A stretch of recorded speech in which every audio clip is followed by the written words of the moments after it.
Howdy, folks. You're watching the Beans and Dice channel, a podcast about How we game. I'm Rob. I'm Mitchell. I'm Mitchell from New Iberia. I mean, BJ from Board Game Gumbo. Got a name confusion there.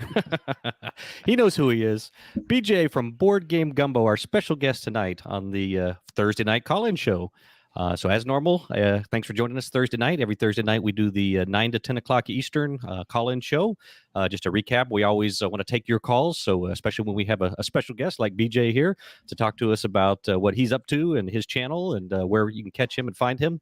So definitely call in, ask questions. We want to interact. If for some reason you can't get with us on the phone, we've got the live chat. So definitely call in, put your questions in there, and we'll relay them and talk to BJ. But tonight, we have a special guest, BJ. BJ, go ahead and let us know who you are, where people can find you, and what's going on. Hey, it's BJ from Board Game Gumbo. Frequent viewer of Beans and Dice and sometimes caller. But first off, I want to tell Mitchell and Rob and Carlos thanks. Flying me all the way to Tampa, putting me up at the Saddlebrook Resort and Spa for the that weekend. Would be the day. I wasn't even expecting that. It's a really fancy place. They have their own board game library. The fleur-de-lis was a nice touch, Rob. I really appreciate you. We flew that right, and we asked them to put you in a special room just with that. Yeah. Yeah. They didn't even fly me in, and this isn't my first rodeo here. Priorities for you. Priorities. Oh, did you guys hear the news about the Dice Towers contest that they're running right now? Oh, yeah. What's that? I think Mitchell will be interested in it. First prize, if you get it, is a week's free vacation in New Iberia. A week? Oh! Second prize, though, Rob, is a month in New Iberia, unfortunately. Oh. Third prize, you have to move to New Iberia. So you probably want to win the first prize if you can. Rob spent a couple days in New Iberia, at least a few hours at night between the days of Sobo and Lafayette. Oh, wow. Did you check out some of the fine restaurants like the Chili's or the Ruby Tuesdays or anything like that? Ruby Tuesdays did not survive COVID. It's not around anymore, okay? Oh, no. We got Mr. Jeeves and Carlos in the chat saying hi and welcome, BJ. Well, I am happy to be here. I'm super excited. It's BJ from Board Game Gumbo. We have a small channel, very small channel. We do Twitch streaming on Tuesday nights. In the past, we've done Gumbo Live, also lots of interviews of guests. If we ever get that started again, of course, I'd love to have the Beans and Dice people on, the whole crew on for there. So, awesome. And there's the Name Father. The Name Father has helped me through 130 episodes of Gumbo Live.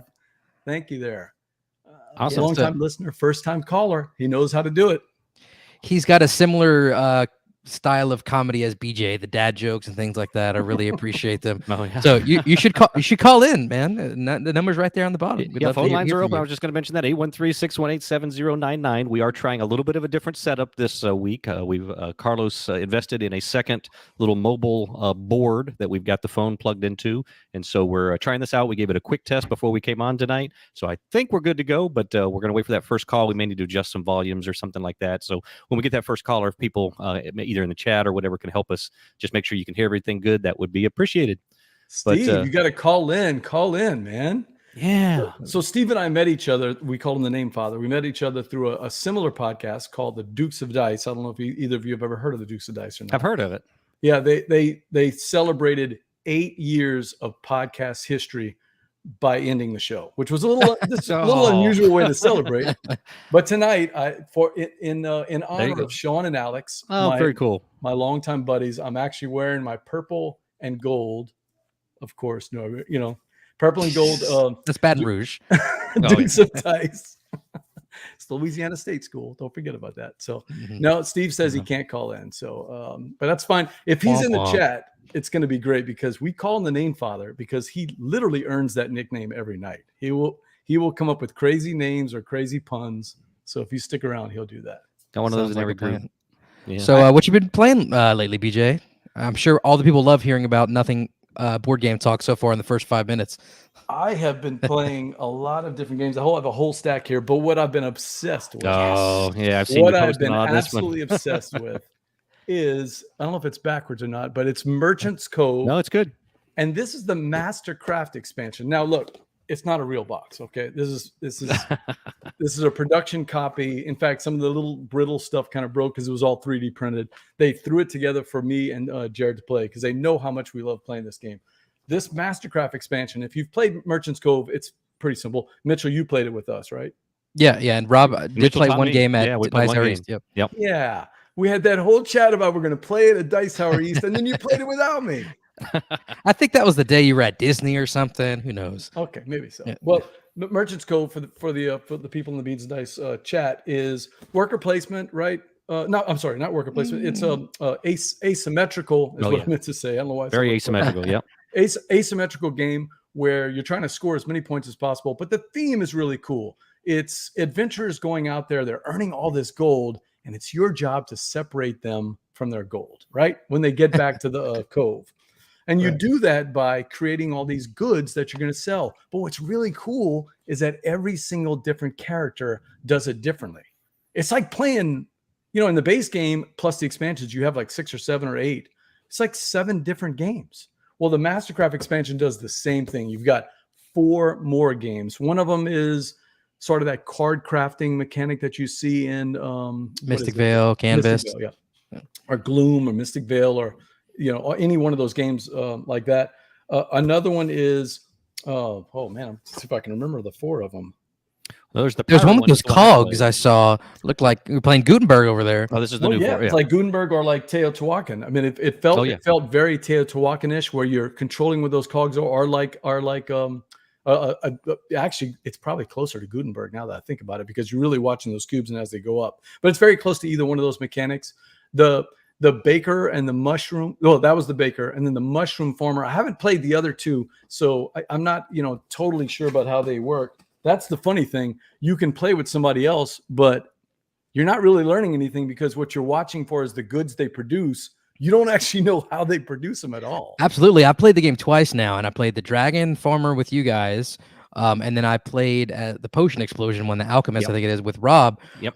I know those 2 pretty well, but I have almost no clue what the other people are doing. I know the concept of what Rob was doing with his boat as the pirate captain. Yeah, I was gonna say, but I didn't know his mechanics. I was asking, I was like, what am I supposed to be doing here? You're like, I have no clue, because I've never played that one. So Rob, you were doing the pick up and deliver one, the captain. I was, right? yep. Yeah. Mm-hmm. So I played, and this might be my favorite one so far, the Treasure Diver. That is the younger brother to the captain. That's what it says in the lore. Okay. And it's all about that bag building and push your luck. So you're trying to build up your bag to get it as good as, so it's think Quacks or Quedlinburg or any one of those type of games, but you're really trying to push up that bag. I adore this game. I love this game. And I got super excited today because Johnny Pack spoiled, a little spoiler for everybody. There's going to be an additional character in the Kickstarter, which is coming up. They haven't told us when, but it's coming up soon, at least I hope. But the additional character is the Game Maker. It's like the game developer. Very nice. cool. His games are in it. So you're trying to make Coloma and Fistful of Meeples and sell them to the I saw that adventurers. picture you posted earlier. Yeah, I was gonna say, I don't know if Yeah. it's supposed to be public, but yeah, you put that in our little Discord chat there, so we got a little preview, a sneak peek. It is. He sent it to me, and then after that, he publicized it. But he let me get a little sneak peek out there to people. Oh, good. So Awesome. I think the world of Johnny Pack. If you haven't met him or talked to him, he's one of the good guys in gaming. He's very, very open, friendly, with knowledge. Just loves gaming. He's funny. He's very, very introspective if you meet him in person, but online he's very, very funny. He was always one of the best guests we had on the show. If you guys ever want him on the show, I'll be happy to talk to him, because he's very introspective. Okay. But if you catch him, you gotta really listen to him. He's super interesting. Now, when he starts talking about game mechanics, that's going to be a Mitchell and Rob thing. That goes over. Yeah. You chug dice, but I want to know why you're doing that, right? Mm-hmm. Yeah, look, Steve says that Johnny is something else. Very, very thoughtful. Just a fantastic guest. So I have a question. Do you know, because I still don't own this game, and you've graciously offered to let me borrow it before, but my question is, do you know in this Kickstarter, is there an option to get the whole game with all the expansions and all that, or is it just the expansion I content? think that's what Johnny told me. I think it's going to be a chance to if you want to get the game and the expansions and all this stuff. So if you want to get all of it, that's fine. I think I might go all in on this, because I've really enjoyed my couple of plays. It's one of those games that I can't believe that more people aren't playing this game. Mm-hmm. It's not like anything in your collection, because let's face it, there aren't that many asymmetrical games that you're playing that don't involve directly attacking each other, right? Sure. Yeah. There's Root. I've never played Twilight Imperium, but I'm assuming that that's kind of asymmetrical, or is it just that they have asymmetrical powers? Not really asymmetrical gameplay, I guess. Right. Yeah, it's more just asymmetrical powers. You're really all still trying to do the same things, but yeah, it's yeah. And in Root is I'd say in Root there's a lot of player interaction. It's asymmetrical, but there is a lot of direct. I wouldn't call it combat, but there's a lot of them you have to either move somebody out of an area or steal something from a certain type of player or something like that. So there is a lot of direct. I'd almost call it combat in Root. So yeah. Yeah. But I agree with what you're saying about exposure. I mean, I've seen you guys play it on the stream all the time, and then I know it was nominated for I think a single Dice Tower award this year, which it did not win. Right. But other than that, I really That haven't seen it nomination came anywhere. from me, by the way. Oh really? Yeah. Nice. Yeah, I made sure Yeah. we got at least that. So this is a reference I'm not understanding, but Steve said, "Could we stand a jambalaya game?" What is that? An old Cajun game? What is It's that? one of the games we used to do on Gumbo Live. So we would always okay. end the show with a game with the guests, and the jambalaya game was good. Steve, if you've got some, throw them out there. What it is he would do these, and he was so much better than me at doing this. He would take like a board game and a topic. For instance, Steve, Beans and Dice is all about beans and rice, the Tampa, big food that they like to eat in Tampa. So he would take that theme and he'd match it with board games and he'd mash them together with a Nice. clue. I do So, remember this now. Okay, yeah, I so just that's don't what remember the he's name. talking Yeah, about. I The old see. Very Jambalaya cool. game. But I don't have one prepared, Steve. If that's what you're asking. No. hit us up. Yeah, so I what's just all we playing Merchant's Cove a lot. I just realized I could have been showing the folks at home some pictures because honestly, Oh yeah. the components in this game are really really cool. It's these little let's see. Oop, I mistyped. Yeah, while he's pulling it up again, don't get calling. We got the phones open, the phone line open, 813-618-7099. Call in, give BJ some questions here. Yeah, I want to hear. What do you think about Tom Brady? How's he going to do this? Oh, Is he?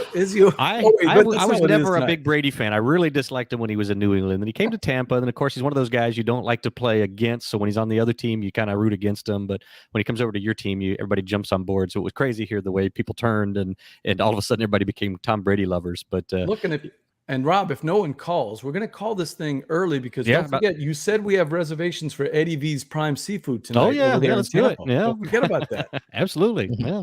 I don't want to miss my Prime Seafood. I've never Yeah. been to this restaurant, but I'm really looking forward to it on West Boy Scout Road. 'Cause, I'm here in Tampa right He's now. very prepared. Yeah. You guys have fun without me. Yeah. So let me ask for Merchant's Cove. So the thing that really gets you about that is it the asymmetry? Is that what you really enjoy? Is that you're playing kind of almost a different game than everybody else at the table? I'm a Euro player at heart, so I like Yeah. Euro games. Okay. And it's that, but it doesn't feel like a dry. And I love my dry Euros. Oh no, yeah, don't if be smart to drag Euro. Yeah. If it's a brown board and it's got cubes on it, I am happy as a clam. Yep. But this one, I also like Euros that are dressed up. It's why I think I'm such a Stonemaier, fanboy, is because his games are Euros, but he makes them pretty. He makes you're proud to have them there on your shelf or on your table. That's what's going on with Merchant's Cove. They take a beautiful game, and it's very, very well designed. It's very, very elegant from that standpoint. The gameplay flows. I think, Mitchell, you back me up. The gameplay flows very smoothly. Yeah. But at the same time, it's got this challenge of, man, how are you doing that over there? I got to see how you're doing that, and then take on that character the next time. I think I've played all the characters but one in the base and the base expansions. So I don't. But I don't know. here's the thing. Even though you're all playing your own game, there's really not a ton you can do to mess up each other's games. So it's not like you're missing out. It's like, oh, if I understood what he was doing, I could somehow interrupt that. But at the end of the day, all you care about, like you said, is what Right. goods they have to sell. So you don't really have to understand what they're doing unless you're trying to you might want to kind of predict what you think they might create. I can see a little bit of that. But yeah, it's really cool that I can play Potion Explosion, and you can play Gutenberg, and Rob can play, I don't know, some pick up and deliver game, but at the same time we're all coming together to interact on the main board. But isn't that the coolest thing, though? A lot of people say, well, I don't want to play a Euro solitaire, right? And that's Right. what it sort of feels like, except once you've played the game a couple of times, you understand that those boats are the key to victory. The boats and those multipliers are the key to victory. Well, if you are worried about stopping what the other player is doing, that's going to slow the game down. It's going to be a different kind of a game. Instead, Johnny and Carl and Drake came up with this idea of having these sail shelves, these little sail shelves, and each one is different for each character. It might be a table for the innkeeper. It might be, a rack for the weapon guy, the blacksmith. But all I have to do is look at Mitchell's blacksmith shelf and Rob's table and see what colors are on there. Are they big yellows? Are they small greens? And then I look at the boats and I go, I need to zig. I'm going to do a lot of reds and blues this round, and I'm going to make sure the yellow and greens don't come to port. That's direct player interaction without being too take that. Because as Mitchell said, it's going to slow you down, but it's not really going to mess up your game that much. And I just love that once you've learned a game, you can just look at the other players and go, okay, I see what they're doing. Then let me go blue this round. So I like that. That's one of my favorite parts of the game. I got to tell you, in my one play of it, I had enough struggle trying to figure out how I was going to do what I was trying to do. But watching the other players was the furthest thing from my mind. But this is definitely mostly a solitaire game. I felt that I didn't really have to watch too much what Mitchell was doing. I just needed to optimize what I was doing on my board. So.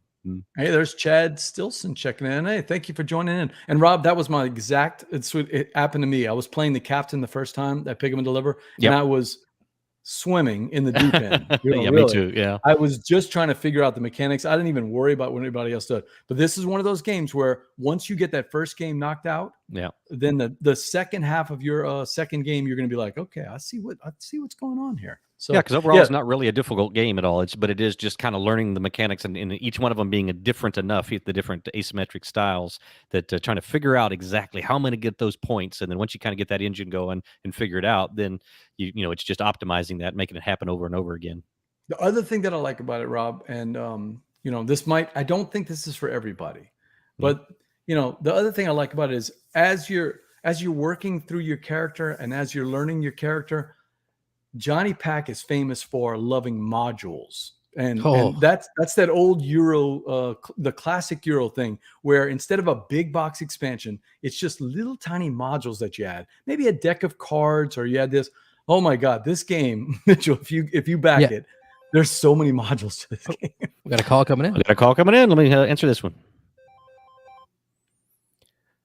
Beans and Dice Podcast. State your name and where you're calling from. Evan Halbert from Portland, Oregon. Hey, Evan. What's up, man? Hey, how are you, Evan? Hey, is this the Evan? Well, I mean, there's more than one. This is Evan, who designed After the Empire.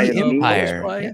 And I think he's been a guest on the show before, right? He's called in before. He's called in before. Yep. I've called in. I've never been a guest, but I've called in before. That needs to be in the pipes though, sometime soon though, man. Yeah, man. Yeah. I saw my friend Josh was at First Exposure at Gen Con. He sent me a picture with you. He said he had run into you and somehow you guys made a connection, Louisiana, and y'all realized we had a friend in common. Oh, that was cool. Yeah. We were sitting around some restaurant. He was like, I know this guy. And I was like, I know this guy. Very cool. Small world. So what have you been what's going on? Not much. I'm not watching the show. Me and the fam are just having dinner, so I don't know what you guys have been talking about or saying behind my back or anything. So, well, no problem. We were mostly talking about how After the Empire needs its next expansion ASAP. No. Oh, that's what it was. That's what we were talking about. It's in the works. Okay. It's in the works. We've submitted it to Gray Fox, and it's somewhere in the pipeline. Okay, that's cool. I remember you last time we talked. You told us how I don't know how on the DL this is. Can I say this? But how there were going to be knights that could go out and fight on the farms. Is that still part of the plan? Because I thought that was really, really cool. I mean, you never know until the thing ships what is or isn't going to be in there. But sure. I would be very surprised if there weren't knights that go out and defend your farm, and if there weren't some little raiding parties that go mess with your worker placement. Wow, that sounds awesome. And if there weren't a slew of new cards and different abilities that interact with all that stuff. Okay. That sounds a awesome. little bit of an inside scoop there. Yeah, very nice. So, Evan, you've been working with a guy named Josh over at Gray Fox, and you've talked a lot in the past about how well you guys get along and what he's done to help develop the game. But now Josh is on the other side of the world. How is that working? Well, I mean, he's working on so many things at once over there, and I'm working on so many things at once over here. And so, basically, we've already done the work on the base game, and we've given him the first expansion, and once he's ready to like really turn the wheels on that, then we'll chat a little more regularly. But we just check in every once in a while. Hey man, how's it going? That kind of stuff. And then once they're ready to start cranking on that, then I'm sure we'll get a little more interaction going. But right now, he's just working on the Gray Fox, the other Gray Fox stuff, and I'm working on my other prototypes and designs and working on that stuff. Cool. Do you know, and I know this is probably more of a Gray Fox thing, this, I guess it was like the second print run the game found. Do you know what the status is on fulfillment for that? To my knowledge, it has gotten to the warehouse/fulfillment place and is getting, separated out and going into the individual shipment phase, like from the large pallets out, separated into the individual backer shipping. So I don't actually know more details than that, but I'm pretty sure that that's where it's at. I would have to check with Lance to be 100% positive, but I think that's true. Evan, we got to do a shout out right now. Arnaville is checking in on the beans and dice. This is the first Arnaville. Is that right, Mitchell? Yeah, to my knowledge, I don't think Evan knows where Arnaville is, though. I don't. No, tiny little town. Yeah, no, it's very close though. I could lie and tell you that I did, but I don't. Arnaville. Cool. That's what my aunt actually lives in Arnaville, and I grew up about 30 minutes from it. Great cool. Place, Chad. Thanks for checking in. So Steve has a question. I was going to be asking the same question too shortly, Evan. Any other design getting closer to making their appearance? I remember you had talked to us about a game about like these troll stones that would come down the mountains and eat things, but you said you didn't think it was going to move forward. Any progress on that or on other games you could tell us about? I'm still waiting on my copy to come in. William. Yeah, sorry guys. Hold on. Real quick, Evan, I'm gonna interrupt. For those of you guys out there, one of our other co-hosts, Will, just jumped in. So if you see a fourth face, that's what it is. Will, we're on the line with William's Aaron on the screen now. Yeah, co-designer of After the Empire. After the Empire to come in. Yeah, we were just talking about that as you got on. Just giving us an update on the shipping of it. Yep. He said yours is on the way, actually. Yeah, I'm so sure. You're good, Will. Yeah. So sorry, Evan. Back to you about those other games. Yeah. So we've got this one where you're the mountain god's elementals that he sends forth to like defend the attackers of the mountain.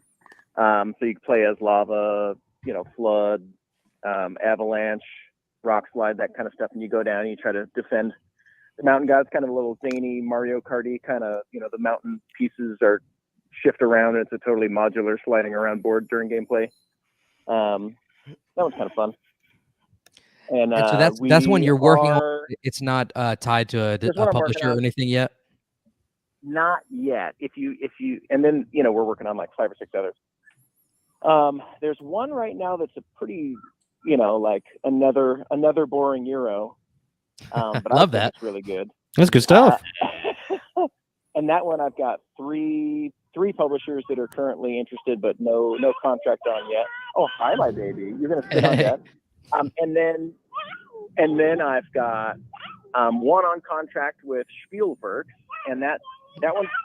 Is that Ryan, your co-designer in the background? No, he's a small child.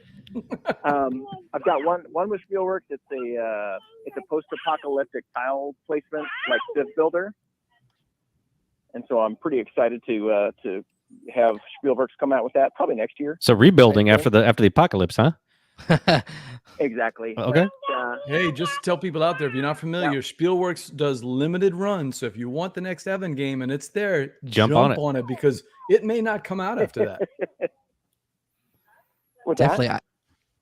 It's definitely diversified. That sounds so different from After the Empire, both in mechanics and theme. So good on you for not just, pigeonholing yourself. Different. It's super different. Yeah, semi co-op.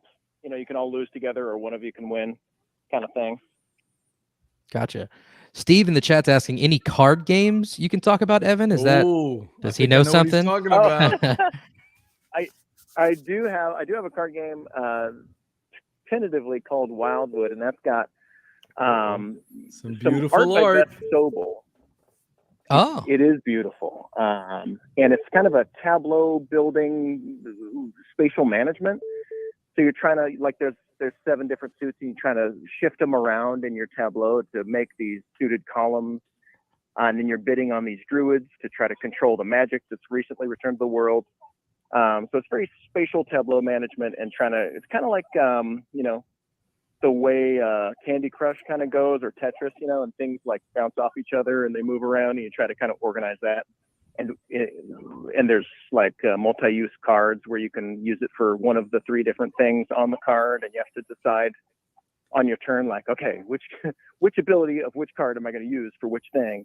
And then it's simultaneous play, so it kind of doesn't really matter. The player count, it kind of runs about the same speed no matter how many players are in. Rob, Oh, I know nice. you don't have any pictures of it, but think back to that visit we had this morning at the Henry D. Plant Museum on West Kennedy Boulevard. It's He's similar pulling art those, to pulling those them. things we saw.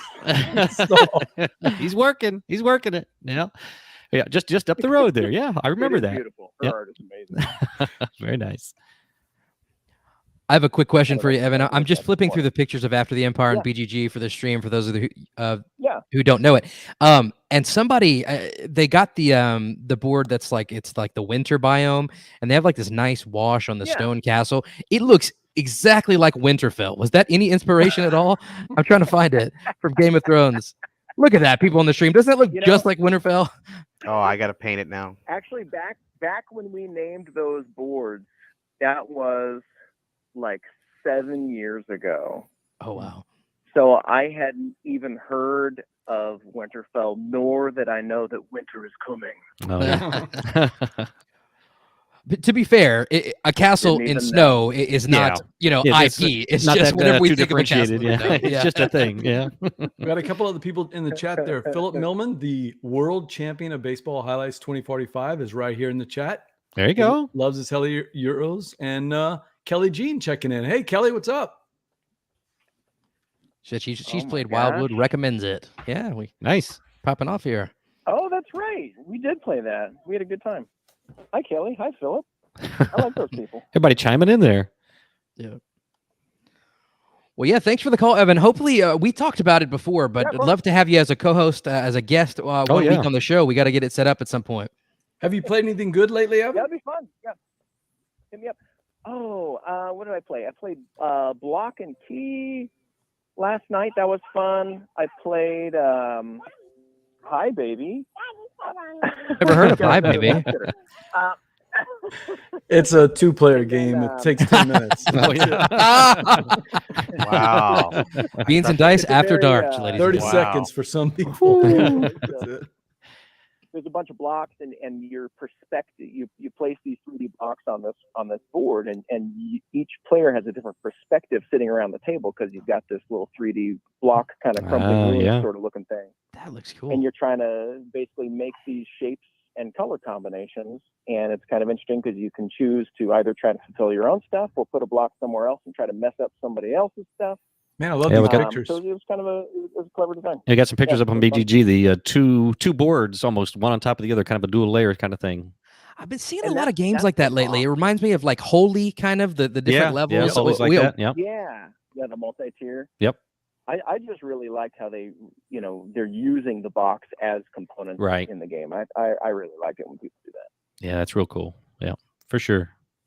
And those cubes are clay, like they felt super like chonky and awesome. Oh, nice. Yeah, you can see they look a little different. Couldn't tell if that was just a paint or a wash or whatever, but that's cool. Yeah. Yeah. That's- I is think that that's Inside them. Up I might be Games? making that up, but they felt cool. Yes, it is. That sounds right. Yep. They do. Inside Out, They always yeah. seem to come up with something a little different. Some of their games are a miss for me, but it's not for lack of trying. Like playing the game, you're like, oh, I see what the designer and what the publisher was going for. So it's a company that I always Yeah. look for. I don't always like the games, but I gotta admit, Connor does a good job of finding these offbeat, quirky themed games. Yeah. Yeah. It's a puzzle, so I know I would be horrible at it, but it looks like a lot of fun. I don't think I'd be successful. Little spatial I don't know if I could- awareness. I was Yeah. not good at it, which made me grumpy, but it was a pretty good game. Yeah, very cool. Very cool. Well, Evan, we appreciate you calling in. Don't be a stranger. Like Mitchell said, we'll have Yeah, to set of up course. something to get you in where you can actually take some calls and some questions from the Yeah, that audience. sounds great. That'd be awesome. We'll get with you on setting Yeah, that up. Hit me up and we'll get it set up. Awesome. You guys have a good night. You too. Thanks for calling. Thanks, man. All right, bye. Bye. Hey, and just to remind everybody, so we got it is the one phone line here, 813-618-7099. We had a couple people, looks like, tried to call while we were on the phone there with Evan. But so if you're calling and we're not answering, it's just because we have just the one line. And we got that next call Here's our coming next in. one. So let me go ahead and grab this caller. Beans and Dice Podcast. State your name and where you're calling from. My name is Champ Philip Millman, calling from the Washington, D.C. area. The champ. I How got are the you? game out already. Yeah, there you go. There you go. Yeah, I can't wait to beat you again at it, BJ. Wow. Yes, that's true. It's true. Although, to be fair, Philip, the previous Baseball Highlights world champion was who, Philip? Who was it before? It was your son. It was your son when I couldn't make it that year. Oh, He won by default. Look at that, throwing the shade. By the way, Philip, look what I'm wearing in your honor. I'm wearing a purple and gold Dukes of Dice shirt for our friends Alex and Sean. Nice.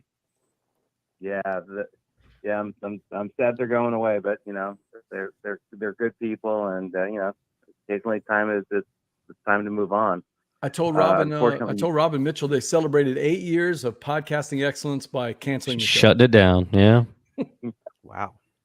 Well, the reason I'm calling is we are setting up a Baseball Highlights 2045 World Championship at Origins 2023. Oh, cool.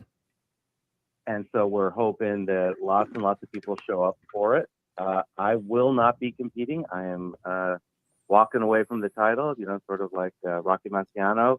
He's got his own banner, Mitchell. He literally has a banner with his face on it at every convention. You should see Oh, this. wow. He's got to walk away or nobody would play, right? People would be Yeah. too scared. You gotta give everybody else a chance. I think it's just someone else's turn to take on the burden and the awesomeness of being a world champion and carrying around.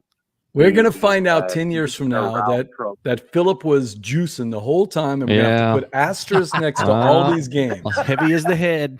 Where's the crown? Now, BJ, didn't you say it the is. first year Berkey from Game Toppers won, and then Philip started sweeping after that? No, for the most Berkey part? won the first year, and then Jack beat Berkey the second No, year on the way to the finals. And then we decided that, let Philip have a couple of, listen, the only reason we let him win is because he's so good at taking these photographs with people who really enjoy the trophy. Yeah, no, absolutely. I can't tell you how much, that Tom Vassell loved getting the picture, Mandy Hutchinson, Z Garcia, they were Richard Ham. They were all really excited about seeing the trophy, and you could just see the Mitchell, we should do a admiration. screenshot right now.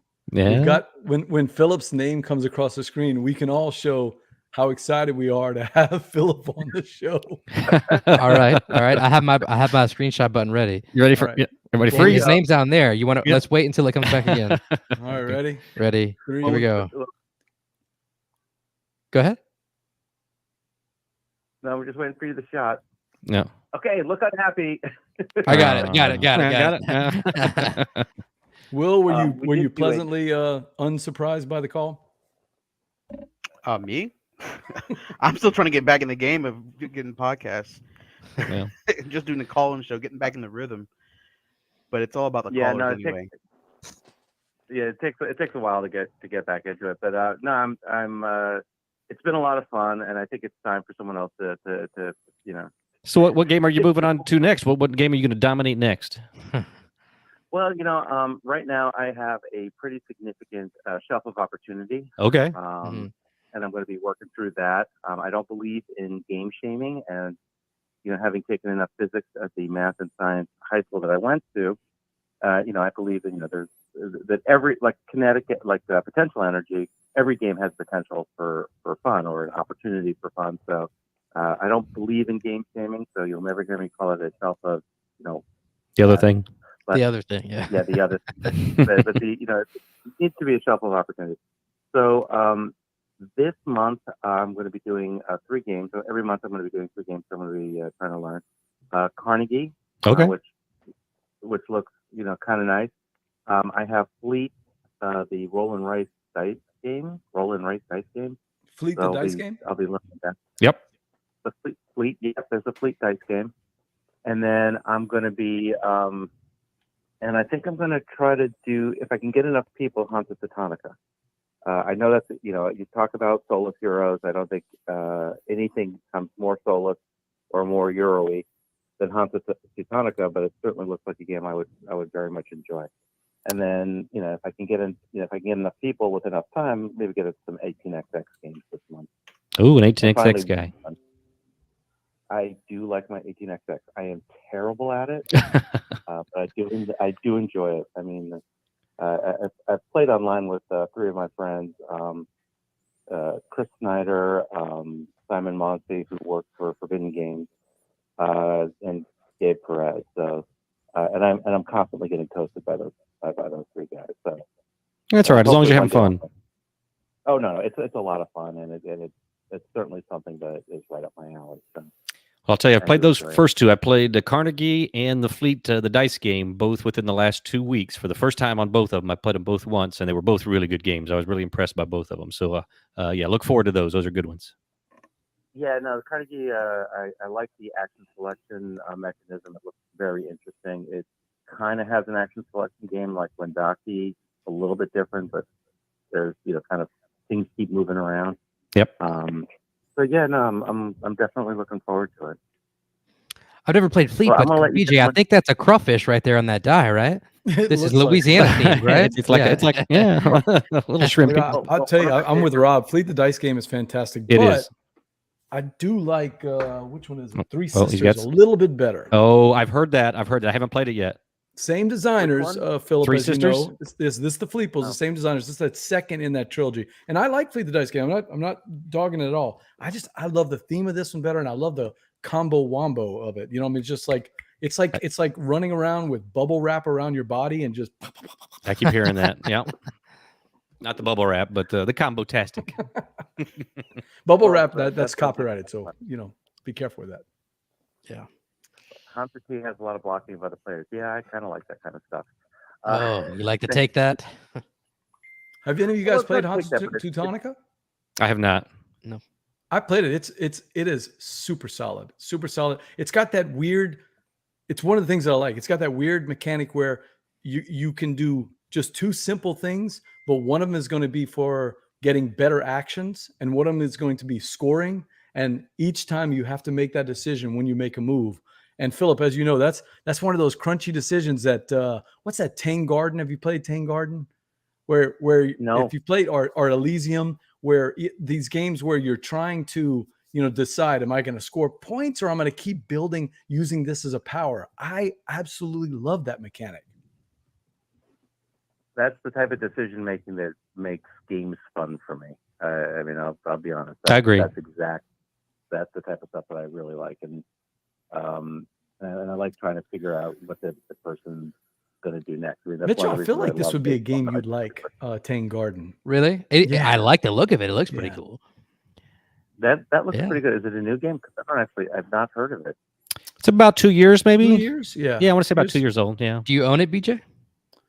I don't. I've only played it on Tabletop Simulator, which, by the way, it looks exactly like that. But I know Jared's been wanting a copy, so I don't think we've ever gotten our hands on a physical copy. But I've played it 3 times, I think. And the decision I'm talking about, what you're seeing right now is the conceit of the game. You're building all these different Japanese structures, and the way. Oh, Rob, you're going to recognize it. It's from Terracotta Army, sort of. Oh, there you go. Yep. Where it goes by the way you're looking up and down. Remember, Mitchell, how we always had to worry about placement, which way you're looking, and there's these panoramas that go around the game, and so the way your characters are facing, they're going to look at those panoramas and score. But that wasn't the interesting part for me. The interesting part was you got these characters, and the characters gave you powers sort of like Elysium, but at some point you want to score the character, but when do you do that? When do you get rid of this character and score him, but now you don't get that bonus anymore? You want to keep getting that bonus over and over again, but at some point you got to score points. You can't just build the engine. At some point you got to run it, and I'm terrible at that. I usually just get the RPMs all the way up to 10,000 and the engine blows up and the game's over. Yeah, interesting. I like the look of it. It's beautiful, man. Yeah, that does look good. I had not heard that. I'm going to have to now search it out because you guys are you're feeding into my addiction just a little bit. Yeah, a That's little the more on danger in calling in. the shelf of opportunity. Protect your wallet. Exactly. Protect your wallet. All right, gentlemen, have a great night. Thanks Appreciate for you calling in, All right, champ. Yeah. Take care. I got to put this back up real quick. Chad is asking BJ. We know what this means. Other people may not. Are we head suckers on the Oh, crawfish? Yes or no, BJ? It's a Occasionally, Louisiana yeah. thing. I'm Not gonna I. lie. Not I. I'm not a head sucker. No? Occasionally. No, I'm definitely I'm not a claw guy though. Are you a claw guy? No, I mean, if I'm having crabs, yeah, but not crawfish. Oh, There's okay. not enough Lobster. meat in the claw of a No, crawfish to make it worth it. You don't have the sister-in-law that picks out all of the biggest ones, the big lobster-sized crawfish, takes every single one of them, which by the way, they're not the best meat. The biggest ones, Yeah, are the they're oldest ones. tougher. Yeah, they're tougher. But she loves taking it because she wants those big claws and she sucks out the claws every time. I never get the claws. Louisiana thing. You guys ever had crawfish, Rob, William? Once, yeah. Nope. No. Did you Welcome like to it, another Rob? episode of Gumbo Live. Mitchell and I have our guests Rob and Will here. We're talking Louisiana. We're talking about Louisiana. I food. can't have any type of shellfish. Otherwise, someone take me to the Oh. hospital. So- I'm a allergic fan of all to that shellfish, so yeah. Yeah, Captains of the Golf by our friend Jason Dinger. Oh, yeah. Joe was mentioning here. Yep. I haven't played that one, but yeah, you got to introduce me to that one. Yeah, I got mine over there too. That was Spielworks as well, right? Limited run. Spielworks, yeah. Okay. Spielworks. Next time we're together, we gotta check that one out. I'm sorry, we're gonna continue on the Cajun food as long as Chad is fueling it. Don't eat the dead ones. A Cajun knows what that means. If it's on the table, they're all dead. But Yeah. the ones that were dead before you boil them, their tails are straight, and you're not supposed to eat them because like they could have rotted. Oh, But if you would hear "Don't eat the dead ones," you would think, "Am I supposed to eat the Yeah. live ones?" oh, that's a good tip. I'm forgetting about these. These things don't make sense outside Louisiana, right? No, no, I mean, it's a like Louisiana they're thing, totally yeah. natural to us, and That's I'm why going, I keep saying it's a Louisiana thing. Don't eat the dead ones. Like, what is he talking about? That's not a joke. Oh, it is a joke outside Louisiana. That'd be a weird thing to say. Yeah. Nope. the dead Folks, ones. phone lines open again, 813-618-7099. Call in. Tell us what you've been up to. Ask questions. That's what we're here for. Of course, Mitchell, if Rouse's is closing early and it's late at night and you just happen to hit something, I mean, come on, you've got dinner prepared right there, yeah, man, a right? possum or something. Right, sure. It's Louisiana. Yeah. So. All right, well, I got to ask you, BJ. So the big question I don't want to let you off tonight without asking is I am curious about your relationship with the Dice Tower and how did that come about? Tell us the story about how that all started. Well, I started the Dice Tower with a friend of mine, Tom Backful. Oh, yeah? Oh, Way wow. back when. In Korea, right? He's Yep. going way back. No, not at all. No. He didn't No, have a dice tower until I told him about the idea. 2016, 2015, I think it was, or 2016, Tom and Eric just put out a call for more people to be on the podcast, to do segments for it. I submitted my first one. I think it was about, now I don't, New York 1901, maybe? I can't remember. Okay. But I submitted it, and after that, I just became a regular. I'm only a contributor. That's it. I mean, I just contribute segments to it, and I love going to Dice Tower Con. But that's about it. Just enjoy doing the segments, and I've moved from the podcast over to the crowd surfing. That's what I was going to ask. 'Cause Lanyap. so you started out with just the audio, and then you moved into the video stuff. Yeah. Yep. At some point, he said, I like I always joke. My segments was so great, he decided to cancel all of them and only kept Jeff Engelstein. Oh yeah. I think I was the reason that they kicked all the segments off. But no, in reality, he was trying to focus on doing more, just him and Eric with Jeff as being the occasional contributor. So he shifted us all to the video format. That was me and Robert and a bunch of other people. And I just kept doing that. I like doing the little crowd surfing lanyard because everybody wants to talk about the latest CMON big giant Kickstarter. But what about the little independent companies like Weird Giraffe, right? That's how I got to know Carl and them, where the little $20 or $30 game that comes in a small box, but they include like a weird first player marker or little gold coins or something, and it's still $29.99. That was kind of my niche. I like those games. I'm always looking for. That's typically the kind of game I back. So I thought it was a cool segment, and then he shifted off of that, and we started doing Board Game Breakfast instead. So really, just a contributor. That's it. Very cool. Yeah. I don't own the Dice Tower yet. No, working on it. Yet. He's working on it. Yeah, taking the place over. Yeah. Tom and Sam are actually great people though, man. I've never met Z, at least other than just briefly. I've just talked to him a little bit, walking around Dice Tower and stuff, but yeah, the He's a conventions. comedian at heart. Yeah, he's a funny guy. He's a funny guy at heart. Absolutely. I do Gateway like and that filler about it a lot. games, little tapas games. Steve always uses. I call them filler games, but Steve always calls them tapas games, right? So Yep. it's like going to a tapas restaurant and you're playing all these little 10-minute, 15-minute, 20-minute games, like a no thanks or Scout, right? Which, as we all know, is the beyond the sun of card games, right? Oh, God. Will hasn't played, but me and Rob, yeah, you've inundated us into the cult of Scout. Yeah. I will tell you, we kind of moved away from Scout because I can get into Cult of the New sometimes. And Oh my God! The other night, I'm sorry to interrupt. On the stream, whenever Jared and you're like, you're not manipulating your hand, right? You're like, what do you mean? You're like, you're not moving cards around. It's like, well, yeah, I am. And then just threw the cards out. Got a call coming in. I think I know who this one is. Let me pull this one up. That was so funny, Mitchell. Oh man. Beans and Dice Podcast. State your name, where you're calling from. Hello and good evening, gentlemen. This is Nick from Wesley Chapel. Florida. Nick Oben. How are you, sir? Mhm. Outstanding. Outstanding. Thank you. Hey, BJ. Say hi to BJ. What's up, Nick? I just did, man. How you doing, BJ? It's been a while ever since this Con Dice Tower East. How you been? Oh, I'm doing great. Are we still meeting at On Swan tomorrow for lunch? I might be full from Eddie V's tonight, but I'll be happy to meet you in Hyde Park Village in Tampa. BJ's filled with the local knowledge. I don't know if he's reading that from somewhere. Or he's got all this up in his just a head. hungry but, guy. yeah, Like, he's he just just a wants hungry. to eat. He likes He's his real food. hungry. Yeah. That's what they do in Louisiana.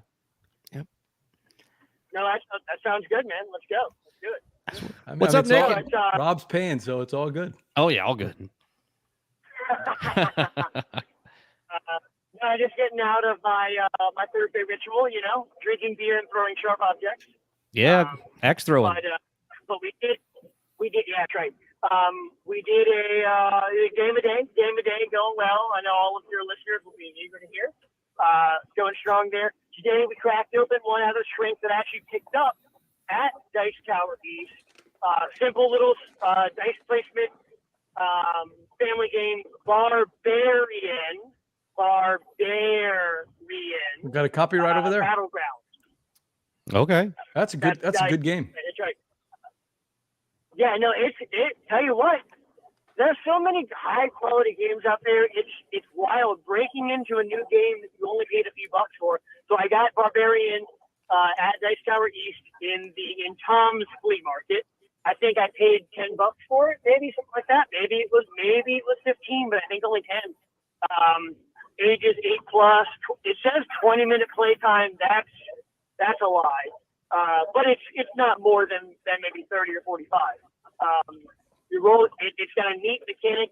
You're all playing a bear tribe. You just woke up from hibernation, and now you are a bear tribe trying to win the most glory for your tribe. And you're rolling dice, and the dice rolls are public. So, like, let's say I roll a 2, a 4, and a 6. You all see that, but then the dice placement is behind the screen. So, like, what I do with my 2, 4, and 6 is up to me, and that's secret.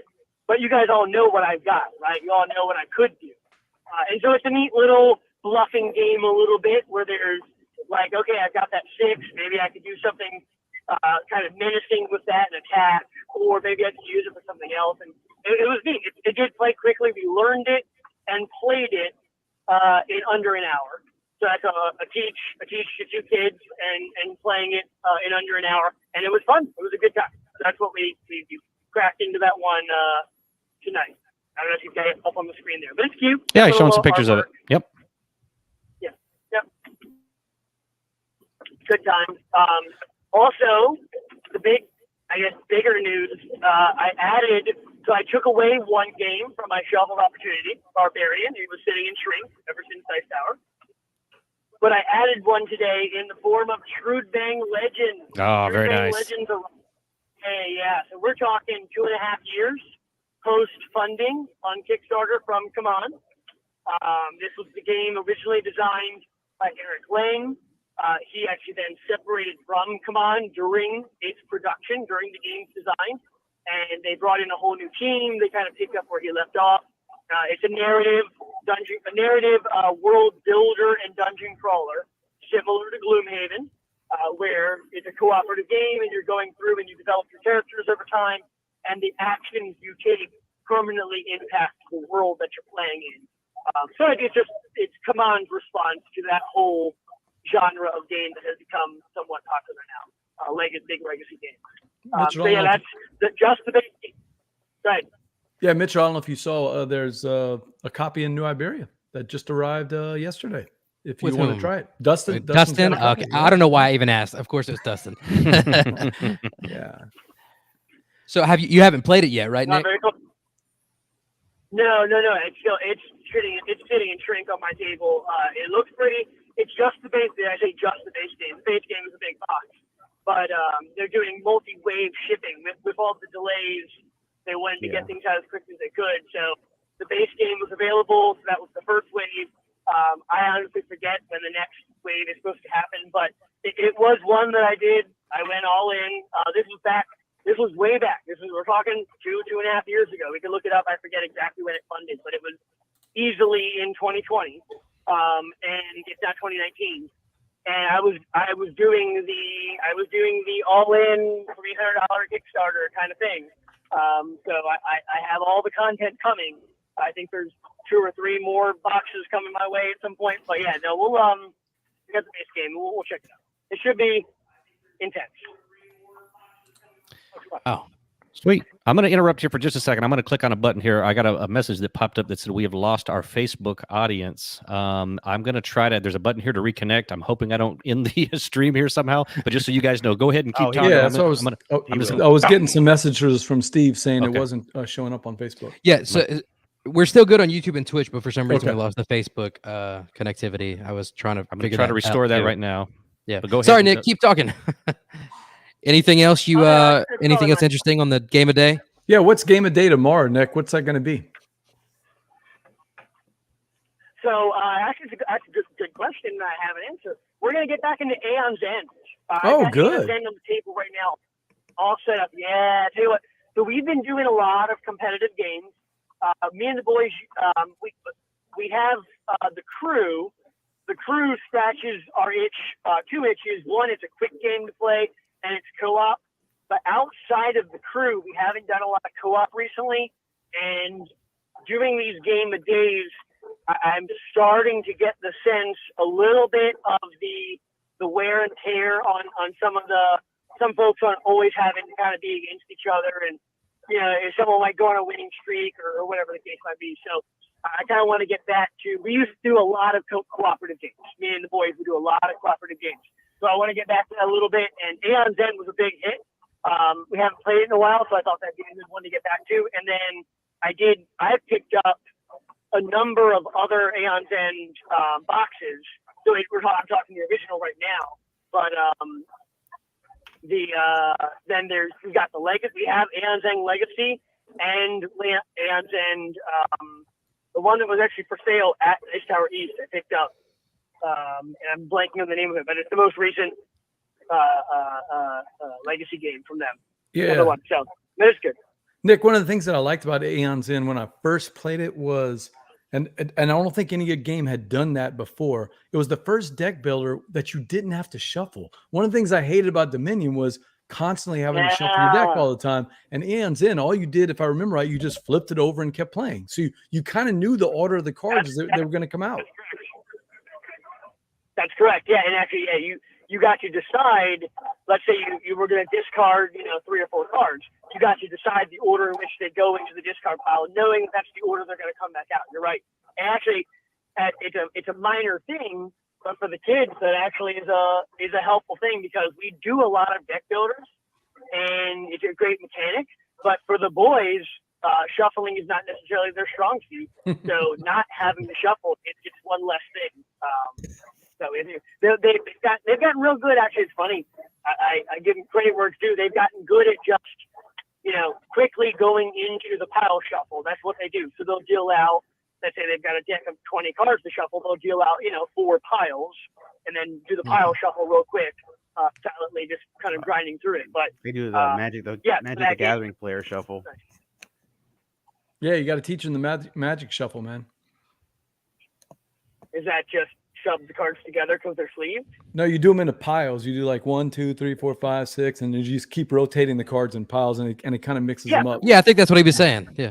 Yeah, Magic the Gathering. That's what I'm saying. Yeah. Okay. Yeah. I thought he was saying spread the cards out on the table and mix them all up. No. Big old pile. Well, I mean, kids do that too. No, they could. Yeah, not 52 card pickup though. No, they do the 4 piles or whatever. It was just the easy thing to show them. But and I was gonna say we don't want to talk about sleeving because I know if you have sleeve cards, you can just do the mass shuffling or whatever. That's what I thought you were talking about. But we don't sleeve cards in our house. No. I feel you, Nick. I agree. That's the right choice. I know. I very good. Well, let me let you go in case you got one more caller trying to get in before 10 o'clock, and you can get your Facebook thing. I wanted to say hi to BJ and wish you guys Hey, Nick, do you know what time the West Shore Plaza Mall opens up tomorrow? Because I need to pick up something for my wife. Who goes to a mall? I'm more of an international plaza guy right by the airport, So Okay. I'll see you there. Well, I'll try I'll stop by there instead. That sounds good. Love it. See you, Nick. I'm running out of stuff to Thanks for Google. calling, Nick. Yeah, we're almost done. You only got like 5 more minutes. So As Will said, I'm down to malls. I guess next is going to be putt-putt golf. something like that. Yeah. All right, guys, we got another 4 minutes if anybody wants to call in. If not, We're gonna you call missed your it chance till next week. promptly at 10 o'clock tonight. 10 o'clock Yeah. Eastern. Mitchell's got an early morning swim tomorrow. No, I think that's a different Louisiana somebody person. does. Yeah, somebody from Louisiana. The other I'm not Mitchell. sure about that Facebook stream. It's still telling me that there's a problem, so I may have to work on that afterwards. Yeah, we'll figure. It's never done that before. Of course, as soon as Carlos isn't here, something goes haywire. Some Yeah, crashes. he's the guru. But yeah, everybody's still watching strong on the other channels. yeah. I so think we're people good. hop. I went and put a comment on the Facebook stream and hop over to YouTube, and it looks appreciate like that. people We leveled need out. Wayne so. to call in and tell us what's going on at Dragon. Yeah, what's going on? He's at supposed to, but he just posted it's things are a bit crazy in a good way, so might be a Yeah. little busy. I understand that. Yeah, so he said it's rocking over there at Dragon Con. Ron said he couldn't call in because he has some important TV. I know Lord of the Rings is coming out tomorrow. Do you guys know what he's talking about tonight? Tom on Dice Tower actually said that, or not, it wasn't Tom that said it. Somebody on the Dice Tower today said that they were planning to watch it tonight, and I was confused because I had heard it was coming out tomorrow night. But they said 9 p.m. Eastern tonight. I got a place I got to be in front of a television. So Okay, maybe it's dropping tonight. Guys, I'm about to leave. Bye. I literally have hang with the us for 3 ring more tattooed minutes. on my arm. Yeah, there you Okay, go. I can't Yeah. not watch it. I think it dropped about an Did you hour hear ago. Did you hear how much money Amazon spent for producing that thing? Oh, it's like the highest ever, right? What's the number? do you know? It's like 425 million. Crazy. It's more than Marvel movies. Well, I heard it was almost $1 billion. Is what they said. Well, It's that actually was the last I heard was $425 million. yeah. No, Wait, they said they've announced that it was near $1 billion. It's the most expensive of the How many pre-release. seasons? So That's just one season so It's far. one season. Yeah, they That- said that amount. they said it's cinematic quality is what they said. It's watching the show is going to be like watching the movie.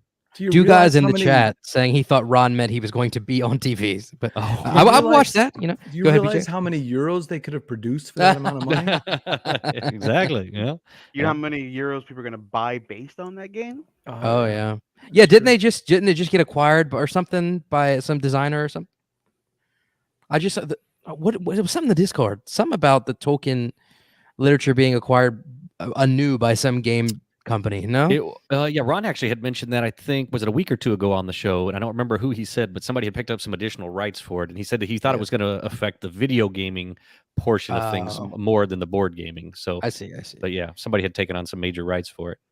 Gotcha. So Yeah, Wayne Wayne's says saying he'll here give us he's a busy. recap next week. Recap next week from Wayne. Yeah, that's what he's saying here. He said he's getting ready to head out to some major parties. So Dragon Con is pretty famous for their nightlife and. Do you think it's anything like that night on Bourbon Street whenever we were in there before we Sobo? saw some things. Yeah, we saw some things, and Carlos, we almost had to drag him back from Bourbon Street. So yeah, and he had his baby with him, which was the funniest part. Yeah, that was a night. That was fun times, good times. What do you? Yes, He still doesn't know what you put in your water out there, but yeah. Yeah. What happens on Bourbon Street should stay on Bourbon Street. On Bourbon though, Street, absolutely. Indeed. Out there. Good stuff. Well, all Wayne's right. saying it's the parent company of Asmodee that bought Lord of the Rings. that's Right? who it Sorry, was. cut you off Okay. there. Parent company Asmodee. No. Okay. Yeah, I think Ron had brought that up. So, I was just going to say we had about 30 seconds if anybody wanted to get in, but we have now officially hit the 10 o'clock hour, and I know BJ has got to be up in the morning. He warned us that if we went past 10 o'clock, he was pulling the plug. He was going to drop out without saying anything. Oh. he's just out asleep. You can fall asleep right there. Yeah. So Dave knows that I actually did that in one of our streams a couple of weeks ago. We stayed up, until like 12 or 12:30, and Dave looks over. He's like, "Hey, are you okay?" And I'm like, "Oh, wait, what?" I am now. I fell asleep with the cards in my hand, staring at the cards, and I fell asleep. He pulled a Carlos. That's definitely a Carlos thing. Yeah. And I used to always go, Carlos really falling asleep during a game, and I did it 3 times on stream. You were sleepy. Yeah, that's bad on stream though. That's crazy. No, I really enjoyed it, man. Thanks for the invite. This is fantastic. Yeah, thanks for being on. Thanks for the hotel, the food. Yeah. Trips to the mall. All that It's been customization. fantastic. Wait, Yeah. Will, you didn't know? Rob and Carlos flew me. I've been at the hotel. I forgot They the don't hotel. spend a dime on me. Not Look, for for my locals. measly board game collection compared to everybody else. Oh They yeah, don't back spend there. a You dime got on me. that's Yeah, not they put measly. me at the Saddlebrook Resort and Spa, Will, for the whole weekend. Why do you keep looking over to the side when you say that? 'Cause I'm right there. Looking at the telephone book. Yeah. Reach out and touch somebody. Well, we appreciate And it, BJ. what an amazing room, Will. Look at this thing. It has Yeah. board games right here in the room. It's all just blinged phenomenal. out. We had them do that just custom for you. We fly people in. That's our special room there. Actually, that's the Gallerist, which I played while you guys were streaming in front The of me. I show. was Yeah, playing with Mark. nice start. Nice. Yeah. Nice. Yeah, that's a copy of the I haven't played that one yet. I got to try that. Yeah. Yeah, this was a blast. It was really fun. I got Yeah. the Lord of the Ring right there. Talking Yeah. about Lord of the Rings. Uh-huh. No, where the I mean, I've seen the founder so often. It was nice to be with the other guys from the Beans and Dice. oh, you know. the second tier. Yeah. It's always nice to know that, there's like Lorne Michaels, which is Mitchell, and then, it's nice hanging out with Rob and Will too. Oh, yeah. So- Well, there we go. Yeah, I appreciate that. Yeah, I'm trying to come on back. I'll be on a little bit more. Cool. Glad to have you. I'm a on little. here, man. I'm still a little tired right now.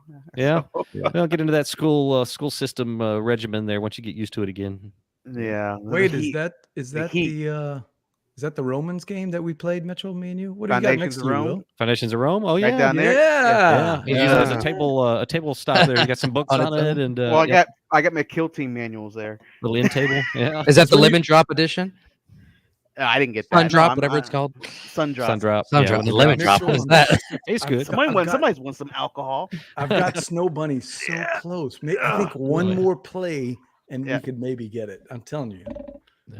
Because every time we Foundation. play it, she goes, "Wow, this is really good," but don't even I think plan- about it. I plan on bringing that to the board game Your Turn Con.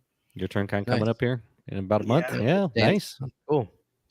Excellent. Well, we're past thanks the to hour. Chad. Was I'm that gonna let Chad's BJ first visit into the chat? Yeah, no, he's been, but I did not know he's from Louisiana, so I need to hit him up and talk to him about Louisiana stuff. He's And been yeah, of on course for we sure. had Duga here too. Duga. That was fun. Yeah. Well, he was in there in the chat.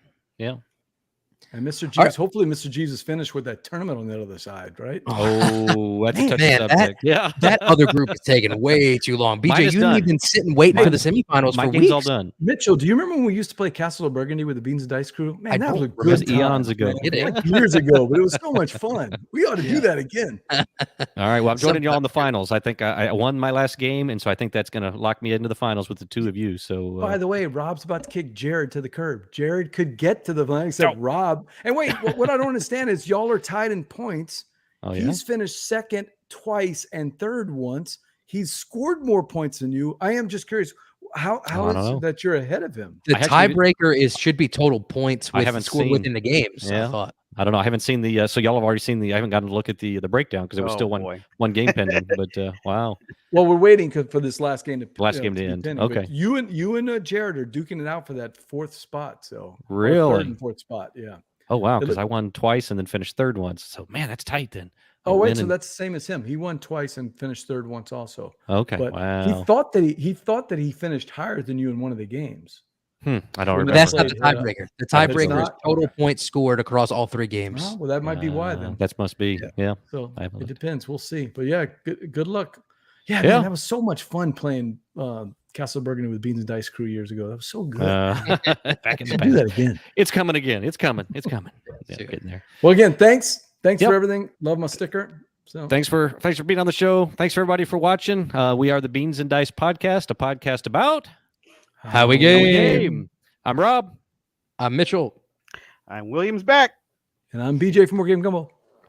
Thanks for watching, everybody. Have a good night. Forget to Night. like and subscribe. Oh, middle of that. Sorry.